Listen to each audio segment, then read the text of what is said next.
Hello Cherries, welcome to Live Cherry Sunday, episode 187. And in today's video, I'm going to show you how to play a 2-5-1 progression in 5 different positions all over the neck using the cage system. This is really cool to expand your fretboard knowledge all over. So let's I'm going to play right through the 5 positions of the 2-5-1. I'll have a little drum loop going on here to keep me honest with my rhythm, and we'll see how it goes. It's a 2-5-1 in C, so it's a D minor, then a G, then a C. I'm not going to play 7th chords right now. I'm going to keep it real simple, straight chords. D minor.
So that's basically it right there.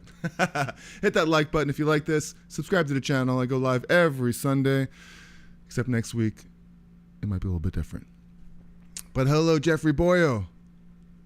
Give you a round of applause. Thanks for coming here today. Sunday. Another Sunday here in Brooklyn, New York. It's good to be here with you.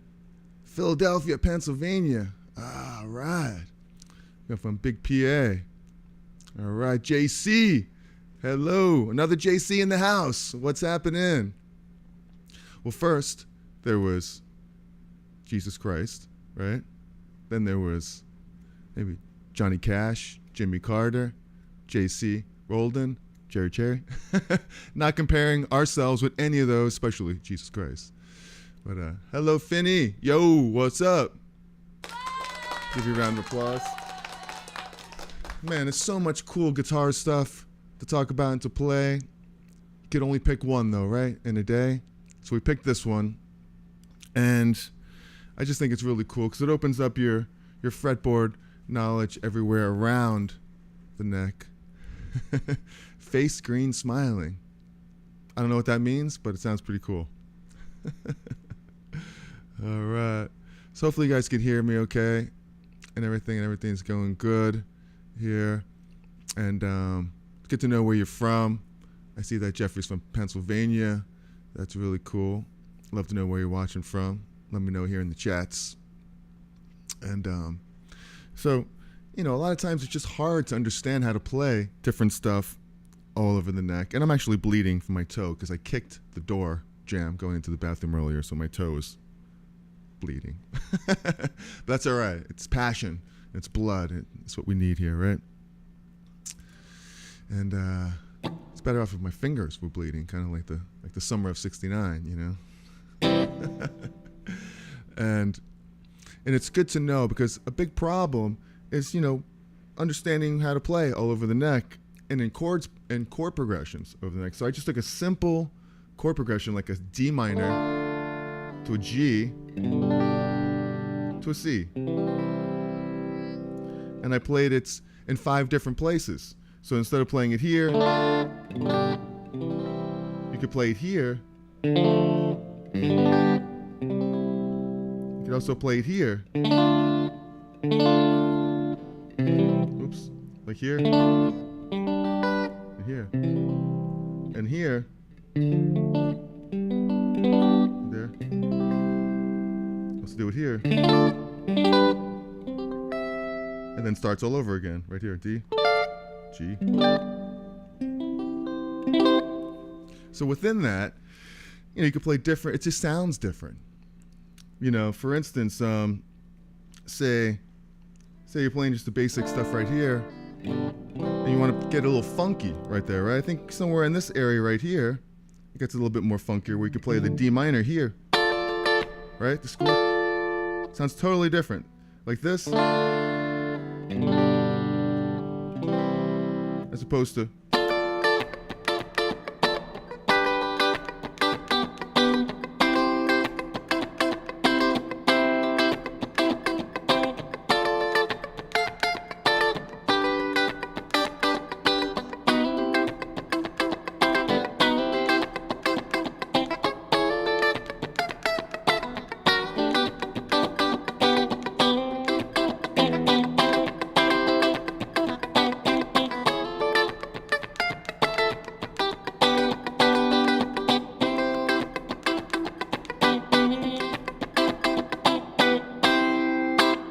Pretty cool.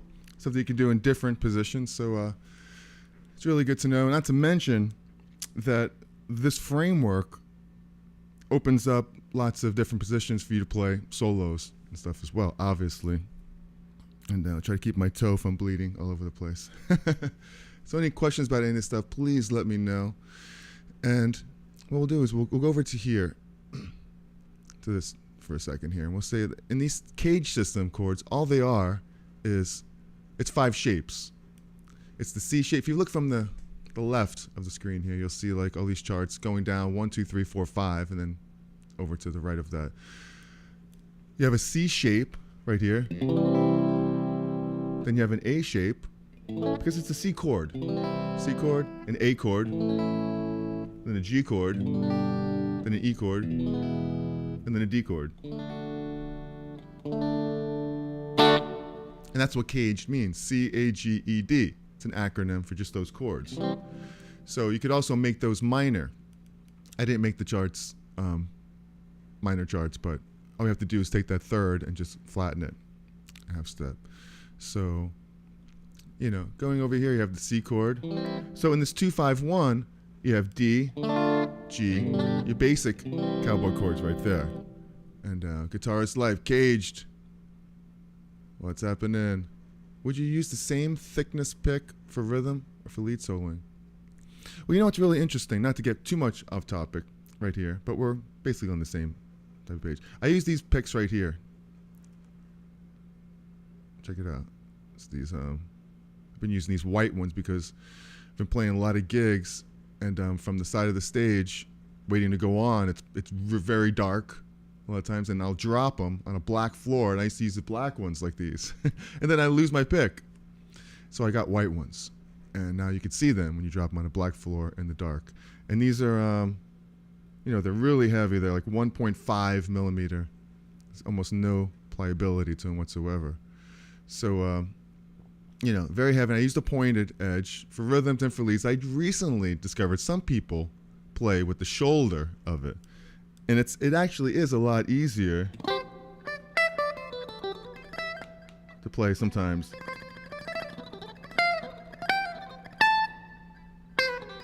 But it doesn't have any real attack to it that way. I like the point. I'm just used to the point where it has more attack. You know?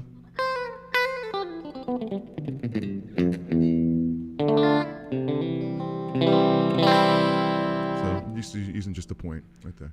Guitar is life. You use 1.5s too? Yeah. Very cool. Very cool. Just gives me a nice attack. I mean, I used to use the mediums forever and the bigger normal size mediums. And these are the picks I used, except I used the old Dunlap ones, the Jazz 3s. These are Jazz 3s, but they're a different material. So I like these better. Heavy. Now that I'm getting more into, picking and attack and everything, if you're strumming on an acoustic, these are good too if you really need the attack and you needed something to pop out. Sometimes those thin or medium picks They don't really cut it, so to speak. Pun intended. So you go to this progression here. It's a D minor, like this cowboy chord right here, a G. And what's great doing it in C here is that this D is the D shape, but it's just minor. Like here's a D, right? So we're just making it minor. The G, the 5 chord, is the G of the G shape, and the C, the 1, is, you're welcome, JC. The 1 is the 1. It's a C chord, so it's a C major right there. And so it's a perfect example doing a D. You got a D, which is minor, a G, and a C chord. Now what I'm doing is I'm taking the 2 chord, which is the D, and you could just kind of go to the next shape, which would be, if it's D, just constantly loop this in your mind, cage, C-A-G-E-D, C-A-G-E-D, just revolve the 5 letters and the 5 shapes. So if I know this is D, I know the next one is C, because I'm looping all over again from D to C in cage. So here's the D, D minor, and a C shape. So here's the C shape, right? Because here's a C. If you just move that up, if you move it up to hit the D, it's a D major, but you're going to drop this third, so it's D minor. So it's a C shape, but it's a D minor chord. So don't let that fool you. It's just the shape of it. And then I had the G chord was the G, so that's really going to be an E shape now. But there's an easier way of doing this. And then the C was a C shape, and it's going to be an A. So C-A, be an A shape like this. An easier way for me to remember that instead of thinking too much is I have the D. The 2-5-1 it's a fourth apart. Fourths are, that's the intervals of a fourths. You just go down like that. So I know that this chord is next, G, and it's going to be around this shape. So I know it's going to be there, and then a fourth of that. So I know that the 2-5-1 here is like this.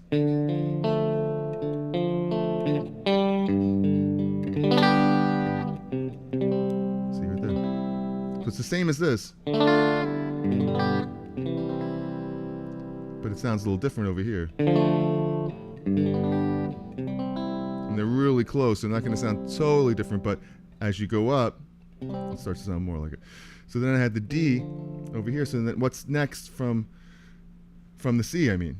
C shape is C-A. So here's an A shape, D minor. So really here's an A shape right like this, right?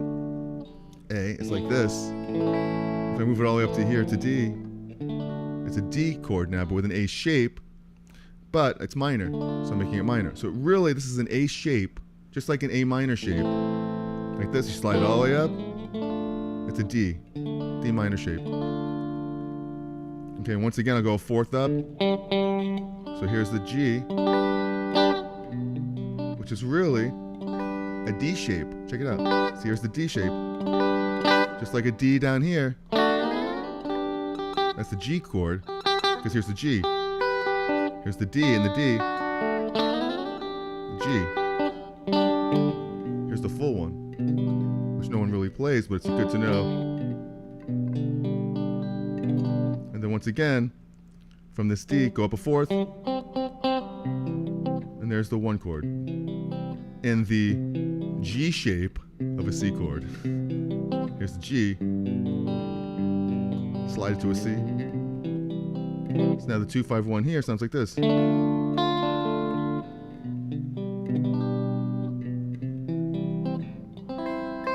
can use the upper parts like this and go.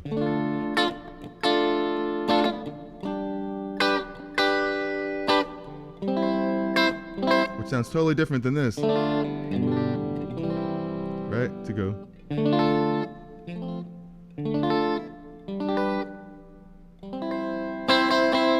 Once again, I'll take this A shape, and I'll play a G shape. Here's the G chord, but if I bring it all the way to a D minor, check that out. D minor, the fourth up from that, G, which is a C shape, but in G, here's a C, right?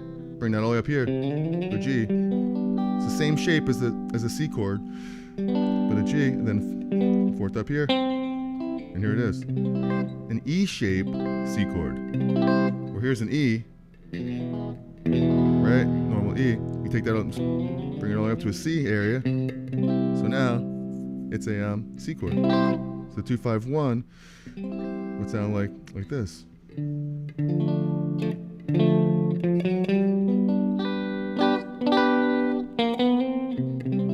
And the last one is like this, because you had a G shape, then it would be an E shape D minor. So there it is, the E shape. Here's an E minor, right? If I bring it all the way up to the D, now it's a D minor with the E shape. The fourth up would be, here's the G with the A shape, C with the D shape.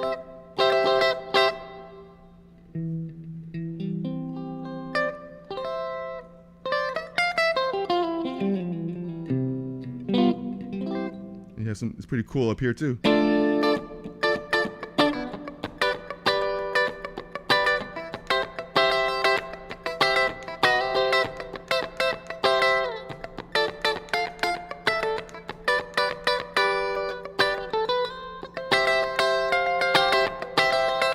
So you have all this stuff going on here when, you know, it could be down there, it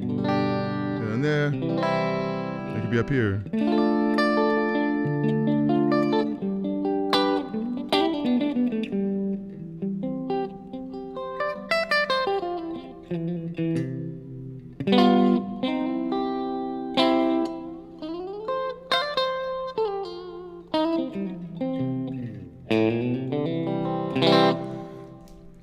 So if you any questions about this stuff, let me know. Hit that like button again.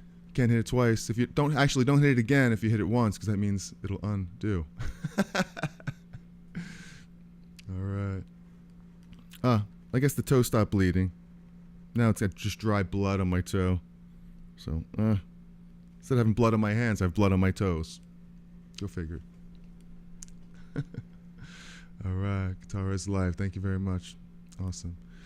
So another way to kind of look at this in a simple way is take the three chords, the 2, the 5, and the 1. Take the 2 chord, the D. Now it's a D shape, and I'm just going to spell caged out from the D. So you get D, then you got a C shape, you have an A shape, you have a G shape, you have an E shape, and you have the D shape again, which we already hit. Here's that minor third on the bottom. That's a pretty cool way to play a D minor.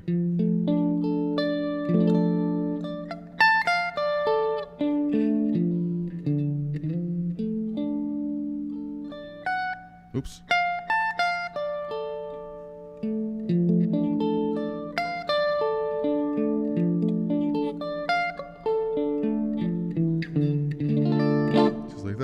So then you go to the 5 chord, here's a G shape, then you have G, what's after G? E shape, then you have a D shape,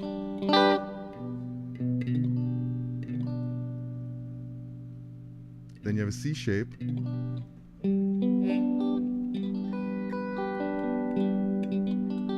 you have an A shape, then you have the G shape again, you started with. Then you have the C, then you have the A shape, then you have the G shape, then you have the E shape, then you have the D shape.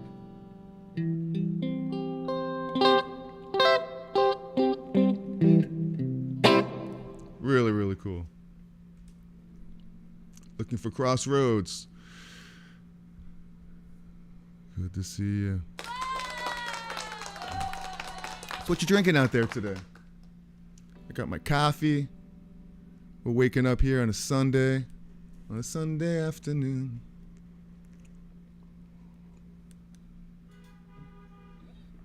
I cannot do the A shape with one finger.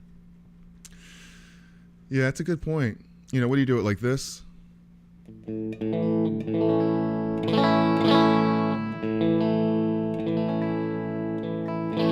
Instead of one finger like this, the A shape, you do it like this. I can't fit my fingers in here going up. Maybe down here where it's wider between the frets, I could do it like that. But as I go up, I have to use one finger like this. Although, I've had issues for a while now, for maybe a couple years, with this finger. I'm not going to give you the bird, but this finger right here. Whereas I have this this muscle that I forgot the name of the muscle. I'm actually doing some physical therapy for it now, and from playing so much like bass down here in this position, and it gets swollen right in here, and I get these little spasms sometimes. It's really, really, so I have to, when I press down on that finger, the one finger for the A shape, I have to really kind of relax it, because if I push too hard, I may get like a spasm here. It's not trigger finger where it locks, but it's a spasm, and it's not good. But I've been doing these really good exercises lately where you squeeze your fingers like this against your palm, and you stretch back, and it pulls that muscle back, and then you do something like this, and then it retracts, I guess, the muscle. So, and it feels pretty good today after doing that exercise, so I'm not complaining. I'm very happy about that. Scott Olson. Yeah, not late.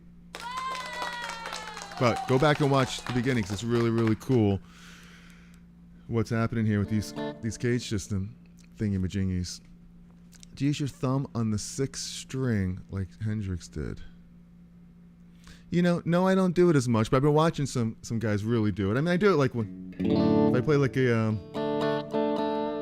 actually I do it like on a, you know, like a, for this case it would be like this, a D minor. Do like a C here.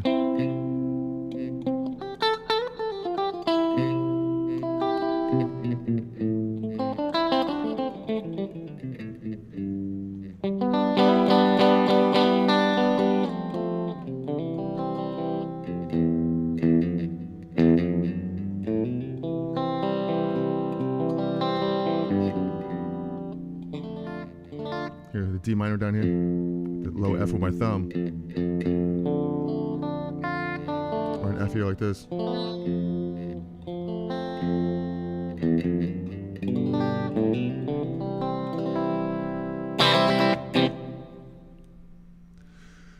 Finny, I practice the A shape. I practice the A shape up the neck, playing Panama. Oh, from Van Halen, Panama, the A shape. Yeah, that's cool. I haven't played that in so long.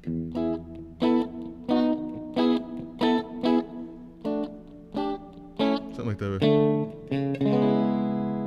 I'm gonna get a copyright claim. Thank you, Finny. But yeah, that's right. That is the A shape. There's E shape, A shape, E shape, A shape, A minor shape. Very popular shapes that you just play all over the neck. You may not have looked at it like this before. See, like another cool thing now you can do is that you could play different places for soloing. You know, like for instance, if I did something like a little delay on here, a little distortion. If I wanted to mess around with the solo, I go.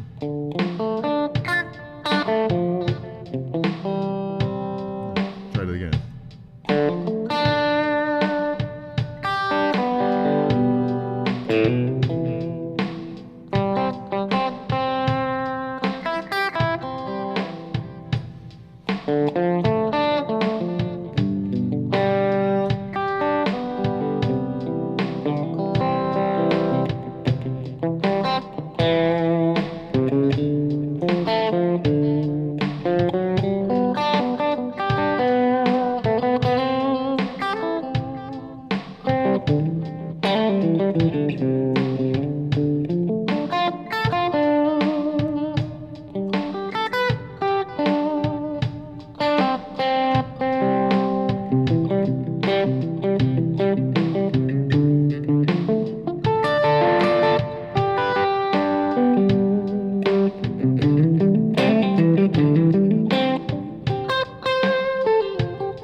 So.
So, going off the deep end, no charge for bad notes. I'm just kind of winging it out there.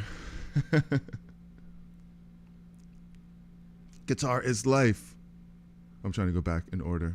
Some of these, I'll come back to this. JC, some say it's bad habit, but I'm full of bad habits. Yeah, I'm full of bad habits too. You can't get away from them. You can just keep trying. I love seeing someone. Guitar is life. I love seeing someone who's playing solo. Oh, very, very cool. Thank you very much. Scott Olson. I'm curious, Jerry, which guitar do you consider your number one? This one. That's the easy answer for that. This is my number one guitar because I think out of all those, I mean, I had the SG the longest. I've had that since 2008, believe it or not. I've told the story, but I got it for free. Please don't be mad at me. I got it for free. Beautiful 2008 Gibson SG standard, and this one actually, and then the Hamer I got in 2011 when I joined. I was a sub for an 80s tribute band around New York, and I needed a whammy bar again. So the guitar player I was subbing for, Eric Presti, who's now they play in band called Jesse's Girl. He sold that to me for like, what was it? $200, I think, $200. And then I bought this thing in 2015 going to 16, but it turns out it's a 2013 Strat. And I switched out the pickguard for noise canceling pickups. And then I kind of went crazy, in 2020, after looking for a couple years, I found that Telly. And I was going live. I had no money around that time, but especially around 2020 with all pandemic, I was doing a Facebook live stream for about 3 years. And I had some collections, people would kind of donate a few bucks to the stream. And there was one woman in particular who every week she gave me $30 every week. And it added up after like a year or so to be like $2,000 from this, just alone from this one woman alone. I took that money and I bought that broadcaster, and I thanked her for it. And I, was very, very, very appreciative of that. So I owe her. That's her guitar, basically. And then going back to last year, life came back. I made a few bucks again, and I was able to buy that guitar, the Gibson Gold Top, right there. And that's it for a while. I just gave you a whole description, a whole rundown of my guitars and everything, and there's a couple more that I have that aren't quite out there right now, but I love them all. They all have a certain uniqueness to it. And Scott Olson, I thought so. That's a great question, though. Can you describe what you're thinking as you're playing that? Yeah, well, I'll tell you what I'm doing, what I'm thinking. That was kind of crappy, I feel like. I'm very hard on myself, though, with with this type of stuff when you're improvising on the fly. But I think that's what this channel is all about, improvising on the fly. I'm going through these shapes. See G, and then C. See already? Watch it. Here's the D, play D arpeggio. And the G, I'm thinking, then the C. Then the D chord. Then the G.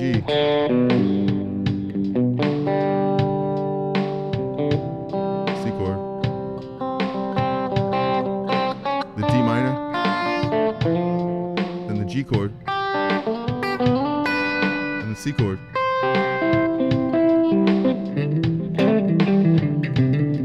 Here's the D.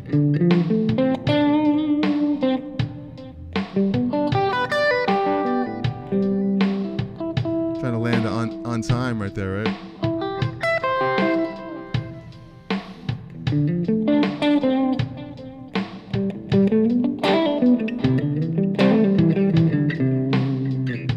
Just going through the shapes right there. Here's the D minor and the G chord. Trying to picture the next chord before it comes so I know where I'm going to go to. Like here's the D arpeggio, and then G. I see a C right there.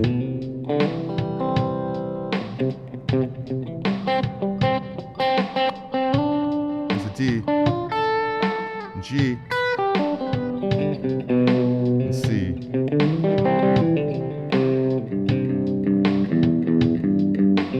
Here's a D, a G, and a C.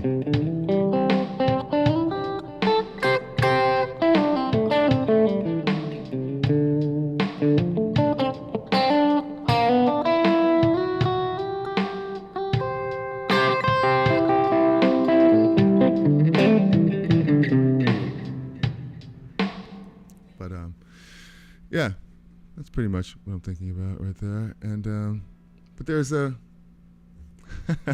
thank you. You know, I was kind of wait for maybe next week another lesson to kind of go through, you know, the arpeggio shapes that you could play over these different positions as well. Like over the D minor, you have arpeggio down here. Then the G, you have it here. And the C.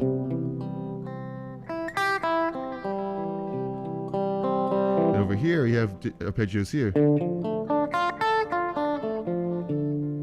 And the G right here. Then to the C. Or here.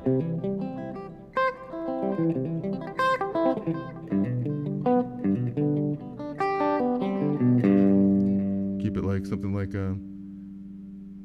simple like this, where you can do something like just keep it in one position.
to deep end again. All right. Hey, Eisenkeller. Very, very, very cool. All right. Good to see you. Greetings and community. All right. I love our guitar community right here. Jeffrey Boyle. Looking for crossroads. I saw a guy who suggested to get a chord progression in your head and then just play whole notes and roots. I saw a guy who suggested to get a chord progression in your head and then play just whole note, play whole note roots, then add notes one or two at a time. Does that make sense? Exercise to get better? Yeah, absolutely. I mean, in this case, it would be you would have the D, the G, and the C. Those are the whole notes roots of this progression.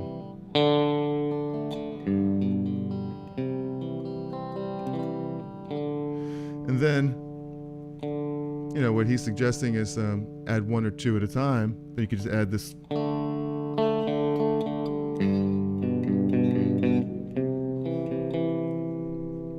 it over to the camera, you can see it a little bit more.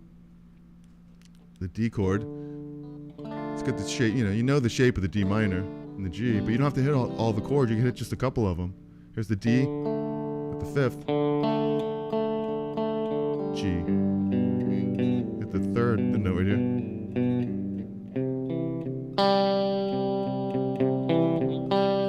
Or the D here. Or hit this part.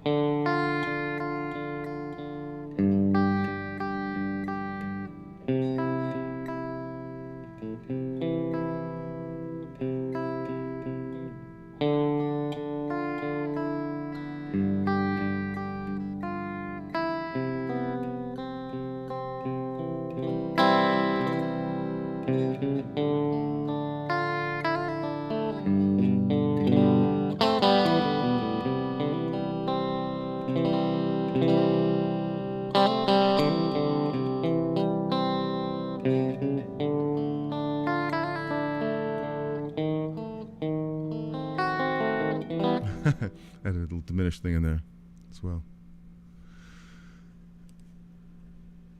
Or do you have a better way? Well, I think that's a good way of doing it, and you could just expand on that. Basically, it's the same thing as kind of what I'm doing here. Is you're just taking the notes and understanding the chord shapes, and you could pick out any note you want. It's good to kind of pick out and listen to the chords in your head too.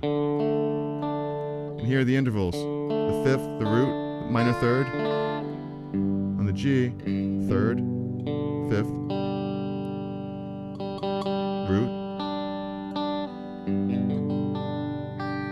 root, octave, C, third, fifth. The same thing in this position. Moving up, the C shape. You got the root, the third, the fifth. Root, third, fifth of G. And to the C. The A shape, fifth, root, third. And over here, this power chord, the A shape D, D, the fifth, the third, the G chord up here. And you all play these positions right here. The metal, metal sound like Motley Crue. These power chords.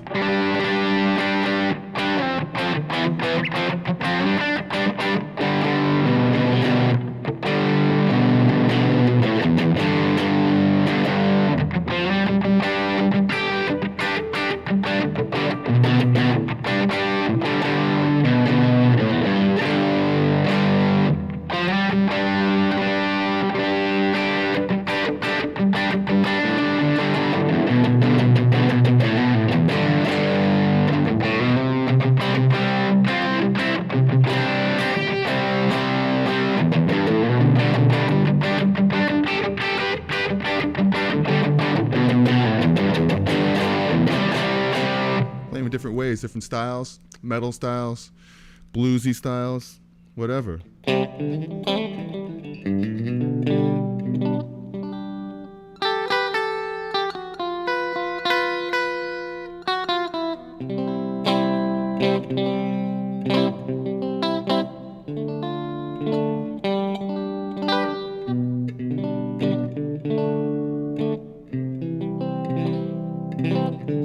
Then the D like here. In this G shape, you have the root, minor third, fifth, the 5 chord.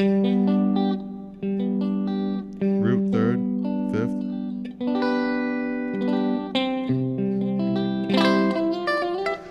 And the funny thing is about this is that you start seeing that it's the same 5 shapes. It's the same 5 shapes everywhere. So you get a little familiar with the patterns and the way they look, and you'll see different riffs everywhere.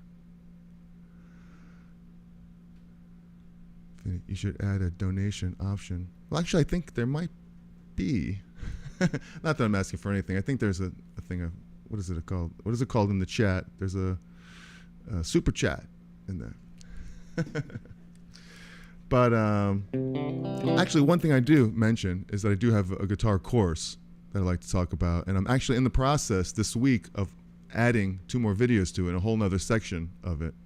And once you pay once, it's like $9.99. You never pay again on there. And I go through different areas where fretboard memorization. I go through the circle of fifths, and I go through the blues. And there's videos, backing tracks, and all kinds of charts and graphs in there too. So that's kind of what I like to mention in there. And that's a nice little super chat for me. Or a beer. That sounds pretty good too. But these positions are really, really so helpful, because you start seeing the same things over and over again. Like you start seeing these 5 shapes, right? Because right here over the 2 chord, you have the D minor shape. Over the 5 chord, you have the G shape, and over the 1. But the next time you have the C shape, then you have the E shape, then you have the A shape right here. And over the next one, you have the A shape here. Then you have the D shape here. So you're using the same shapes, but different places. Like here's the D shape, but it's minor. Here's the D shape, but it's major. And you have the D shape here. So that's pretty cool. And you start recognizing the same patterns. D shape here. And here's the G shape. You can do riffs like that, the G shape type of riffs, which you did over here too. But that was over the 5 chord before you have to resolve. This D shape is the 1 chord. But you can do the same licks. So if I was to play something over here over the C, or the D,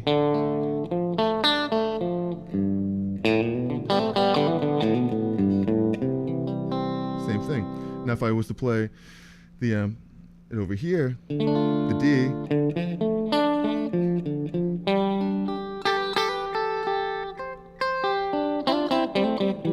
I'm doing those riffs, those G type of riffs, but over the 1 chord. You could even do it like here's a G shape over the 2 chord. And the 1. So over the 2, it's a little bit different.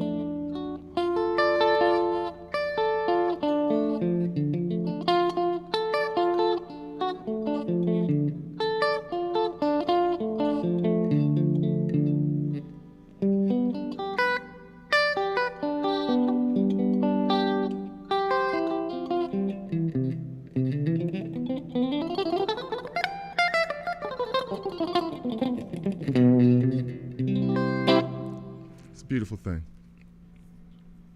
All right. So let's see what else we could do here. Thanks for hanging out with me here today on a Sunday. Really, really, really appreciate you. Having some fun here on a Sunday. Hopefully you got some nice plans for afterward. You're going to pick up your guitar. You're going to learn some of this stuff. And if you already know it, but if you have any questions about any of this, let me know right here in the chat. what's happening with that? What is the free? Hey, Robert R. What's happening? Give you a round of applause. What was the Friedman pedal you mentioned that was better than the Lion pedal? I would say it's the, when I say better, I mean for me for live purposes.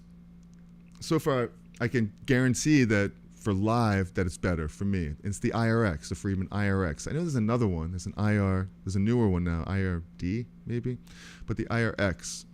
And I think I like it way better than the Lion for live is because it has two independent channels, like two preamps, and you just leave the knobs like an amp. I have one set for clean, one set for dirty. The Lion has a great sound, but it's one sound. And if you hit your favorite button, that's cool. You can set up a second sound. But once you turn those knobs, then you go back to the other sound, and those knobs are set differently. So it's just look confusing. And for live, I wouldn't want to depend on that unless I just got familiar with it enough to where I could use it. But the IRX is just, you just leave the knobs, you see where it is. It's just very visual. You know where things are. And the sound is great. You know, it's like really probably the same. It's like maybe better. I mean, for live, it sounds great. I don't really use it too much here. So I can't remember how it sounds like going through this system and how it sounds recording. But I used the Lion on my last song that I just recorded. I don't know if I was going to mention that. If you heard that, I recorded a song called Imagination that I wrote a while back with Doug Arendis, who passed away a few years ago. Rest in peace, my man Doug. But if you haven't heard that song yet, Imagination, check it out. I really appreciate it. It's a song I just finished recording. I spent a while at home recording it. Played everything on it, except for some of the background vocals. My friend Joe Genuardi down in Florida, who co-wrote the song with us as well, in a band we were in, and years ago. And so have a listen to that song, Imagination. I used the Lion all over it. On the leads, the rhythms, all the guitar is Lion. So if you want to hear that, that's a long-winded answer for that question, right? So the Freedom pedal, yep, it's the IRX. Definitely recommend that. If you're gonna get one, get that. And I tell you what, I have a third one. I use the Iridium, the Strymon Iridium.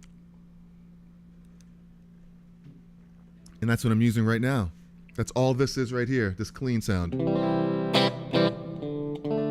I just leave it on a clean, and then I plug in pedals. The reverb you're hearing is from my Universal Audio, from my interface. So I use the guitar into the Iridium. The Iridium goes right into my interface, which goes into the computer. But the interface is the Apollo Twin. And then if you know anything about Universal Audio's Apollo Twin, it has like a console. And in that console, you could open up plugins and stuff and go crazy if you want to. But I just put a little reverb. They have a little compression on there as well. And then I could hit my pedals going right into it. So I have this little hot tone. Give me a little overdrive.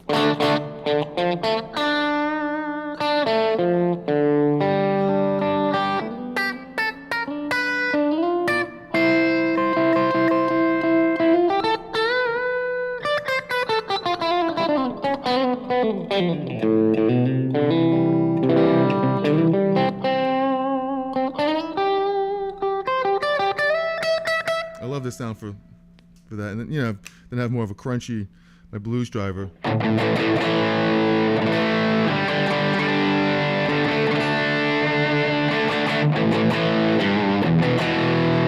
They can actually kick on the hot tone along with the blues driver, as if here's like a amp with distortion. Kick on the hot tone. It gives me a little bit more of it over the top, more sustain.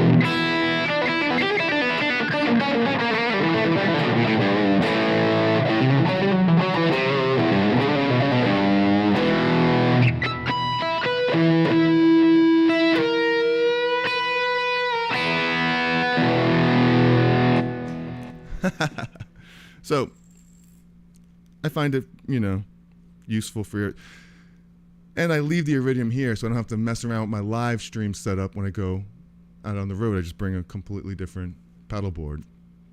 I have about 7 pedal boards. Only because I don't like to take and move stuff, but you can't have them full. They're not full pedal boards. I say I have 2 of them that are full and one's movable. So hopefully that's not a stupid answer for you. And all right. So we're rocking, having a good time here today. I just thought this was helpful. And if you have any questions about any of this stuff, let me know right here in the chat, or let me know in the comments later on. If you have any ideas for any other live streams, any ideas for stuff. My neighbor, my upstairs neighbor, usually complains if I'm too loud. She's away for the summer, so I'm very, very happy about that. It started off as a very, what would you say, like a tumultuous relationship?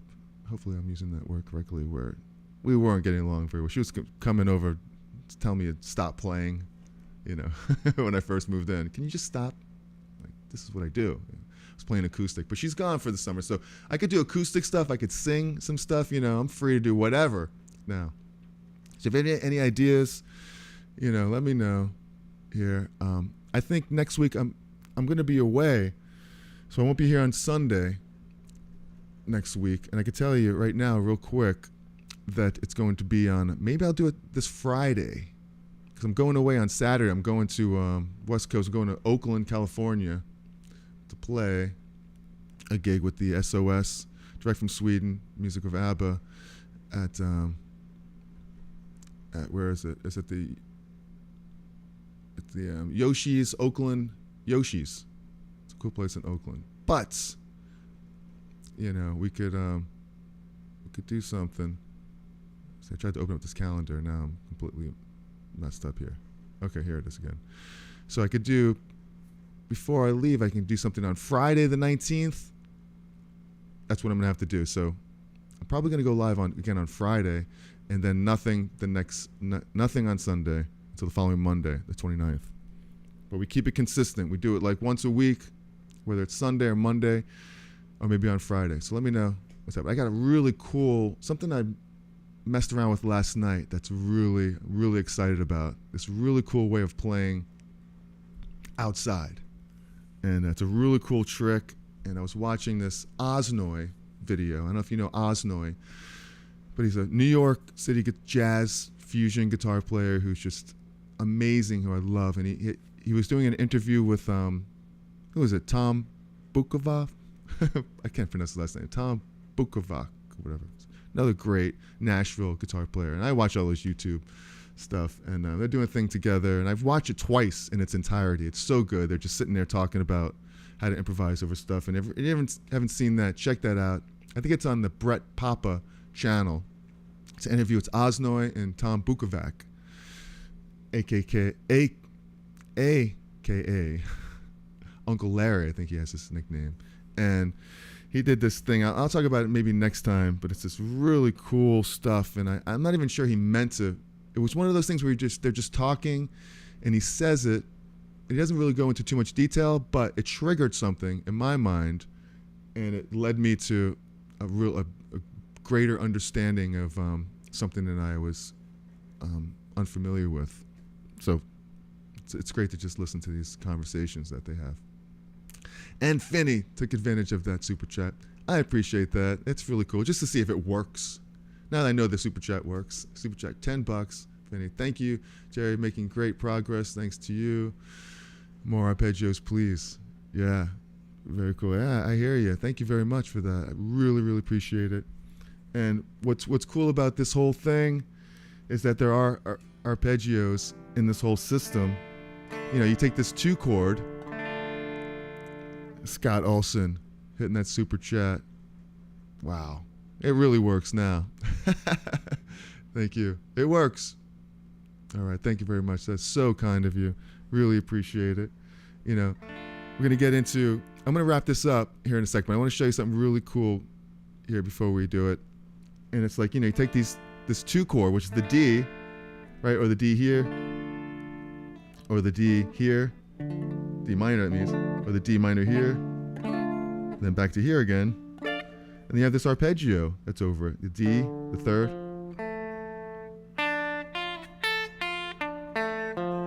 Then you have it here. You even go down. The root, flat 5, the low third.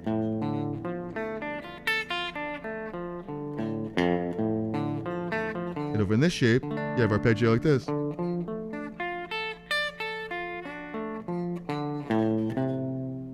Nope, not that one. Like this, the fifth.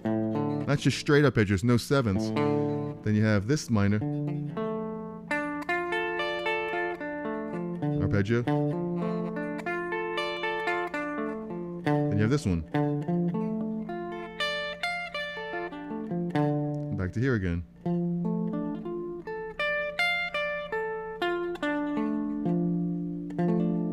Going into the 5 chord.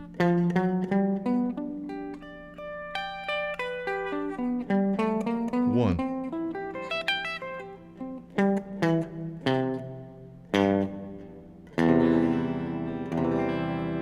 So really cool to learn the 2-5-1 and all these different progressions. And then it's also, you could take other progressions like a 1-6-2-5.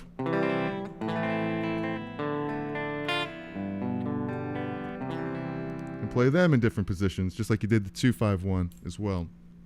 Really gives you a fun way to play all over the neck, the solo, and all that. Get a coffee. Are you saying that I'm sleepy? I have my coffee right here, but I understand what you're saying. Thank you very much for that super chat. It works, and I'm happy to know that it works. Sometimes you got to test the system, you know, so I wish everybody would just test that super chat just to make sure that it works. That's pretty funny. All right, guys, so I think we're going to wrap it up here for the day. We went through a bunch of cool stuff, and you know, like I said, in my course, my essential skills, I have so many ideas for that. This week, I'm going to add a section to it, and I'm not going to go into tell you what it is right now, but you'll know once I finish it, and just add it right to the thing. I'm really excited about that. And then once that's done, I have a whole new idea of developing. What I'm thinking about is an app to create, which has all this information in it that allows you to access lots of different ideas quickly. I don't want to get into too much detail of it because I just want to just do it. You know, I don't like to talk about things too much. I like to just do it. But that's next in the whole course thing, you know. And a lot of this stuff is not, you know, it's $10 for the course, right? I'm not going to make $1 million doing that, right? I enjoy doing this because I love to play, and I do it to help myself and to make it easier for me to learn and to help. And I figure, why not just, you know, share this stuff? There's a million people out there that are way better than I am, but I know that I'm a little bit more advanced possibly than other people as well. So I think that I could help, as a lot of you guys have been saying, that I've been very helpful to you, and I really appreciate that, and I'm really happy to be helpful to this great community we have growing here of guitars, and we're you know, helping each other out, you know, because I love doing this, and it inspires me every week to get up really early and put something together for us. So thank you. Thanks for the coffee, and thank you, Pazindio. Amazing. That's a great name there. Where are you from? Pazindio. But I like it. Sounds good. So anyway, give me those ideas for Friday. I think we're going to do it Friday at 12 o'clock because I'm leaving that whole next week, going on tour to the West Coast and back to the East Coast and back to Michigan, and then home on Sunday of the following week. So it'll be Monday. So it'll be this coming Friday and then probably the next Monday. So there you go. So give me some ideas, or else I'm going to do that crazy Osnoy thing. I just got to get somewhat good at it before I could try to show it to you, right? But it is cool. I think you'll really find it useful. So All right, guys. Well, thank you very much for spending some time here. And remember, be cool, be kind, be cherry. And I did make another video on 251s, a real video that gets right to the point. I'll put it right up there. And have a great Sunday and a great weekend. I'll see you on Friday. Love yous. Have a good one. Peace.